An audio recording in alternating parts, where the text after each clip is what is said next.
My name is Matthew Walker. I am a professor of neuroscience and psychology at the University of California, Berkeley, and I am the author of the book, Why We Sleep.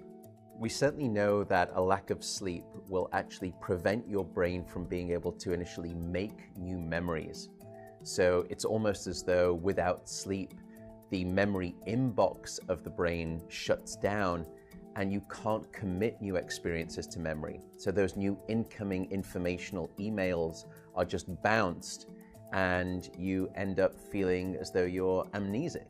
You can't essentially make and create those new memories. We also know that a lack of sleep will lead to an increased development of a toxic protein in the brain that is called beta amyloid, and that is associated with Alzheimer's disease, because it is during deep sleep at night when a sewage system within the brain actually kicks into high gear and it starts to wash away this toxic protein, beta amyloid. So if you're not getting enough sleep each and every night, more of that Alzheimer's related protein will build up. The more protein that builds up, the greater your risk of going on to develop dementia in later life. What are the effects of sleep deprivation on the body? Well, there are many different effects. Firstly, we know that sleep deprivation affects the reproductive system. We know that men who are sleeping just 5 to 6 hours a night have a level of testosterone which is that of someone 10 years their senior. So a lack of sleep will age you by almost a decade in terms of that aspect of virility and wellness. We also know that a lack of sleep impacts your immune system.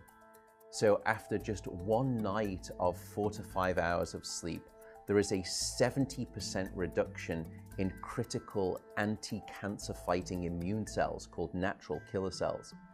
And that's the reason that we know that short sleep duration predicts your risk for developing numerous forms of cancer. And that list currently includes cancer of the bowel, cancer of the prostate, as well as cancer of the breast. In fact, the link between a lack of sleep and cancer is now so strong that recently the World Health Organization decided to classify any form of nighttime shift work as a probable carcinogen. So in other words, jobs that may induce cancer because of a disruption of your sleep-wake rhythms. We also know that a lack of sleep impacts your cardiovascular system, because it is during deep sleep at night that you receive this most wonderful form of effectively blood pressure medication. Your heart rate drops, your blood pressure goes down. If you're not getting sufficient sleep, you're not getting that reboot of the cardiovascular system. So your blood pressure rises. You have, if you're getting 6 hours of sleep or less, a 200% increased risk of having a fatal heart attack or a stroke in your lifetime. There is a global experiment that is performed on 1.6 billion people twice a year, and it's called daylight savings time. And we know that in the spring, when we lose 1 hour of sleep, we see a subsequent 24% increase in heart attacks the following day. Another question perhaps is, what is the recycle rate of a human being?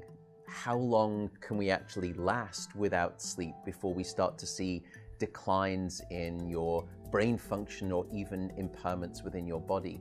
And the answer seems to be about 16 hours of wakefulness. Once you get past 16 hours of being awake, that's when we start to see mental deterioration and physiological deterioration in the body. We know that after you've been awake for 19 or 20 hours, your mental capacity is so impaired that you would be as deficient as someone who is legally drunk behind the wheel of a car. So if you were to ask me what is the recycle rate of a human being, it does seem to be about 16 hours, and we need about 8 hours of sleep to repair the damage of wakefulness. Wakefulness essentially is low-level brain damage.